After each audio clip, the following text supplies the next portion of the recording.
Askush nuk mund t'i jap garanci Maqedonisë së Veriut se nëse tani e ndryshon kushtetutën se nuk do të ketë më pengesa në rrugën drejt Bashkimit Evropian. Kështu deklaroi Komisionerja Evropiane për zgjerim Marta Kos në një intervistë për redaksin Evropiane të lajmeve në përgjigje të pyetjes së Mias nëse BE-ja dhe vendet anëtare mund të garantojnë që pas ndryshimeve kushtetuese nuk do të ketë bllokada të reja për shkak të çështjeve bilaterale që lidhen me identitetin, gjuhën ose historinë.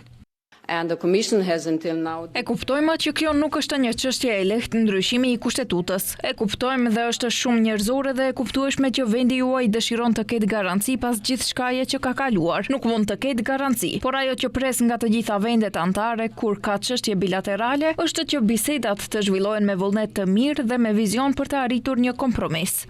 Ajo theksoi se kjo nuk do të thotë që Komisioni Evropian nuk po punon për të ndihmuar vendit të fillojë negociatat sipas klastereve, duke theksuar se është personalisht e angazhuar për çështjen bilaterale me Bullgarinë.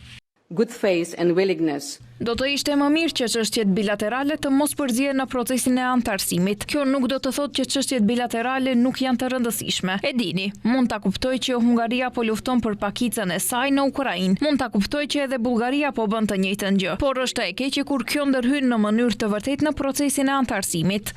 Kos përmendi shembullin e Shqipërisë, e cila ka bërë përparim të dukshëm pas ndarjes nga Maqedonia e Veriut, por theksoi se BE-ja nuk do të lërë pas asnjë vend të Ballkanit Perëndimor.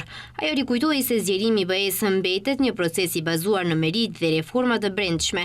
Para 2 ditësh, ministri i jashtëm bullgar Georg Georgiev në një intervistë për televizionin bullgar BG On Air tha se përfshirja e bullgarëve në kushtetutë është kushti i parë, por jo i vetmi për fillimin e negociatave të Maqedonisë së Veriut për anëtarësimin në Bashkimin Evropian, sepse nuk është bilateralizëm, por zbatimi i konsensusit evropian.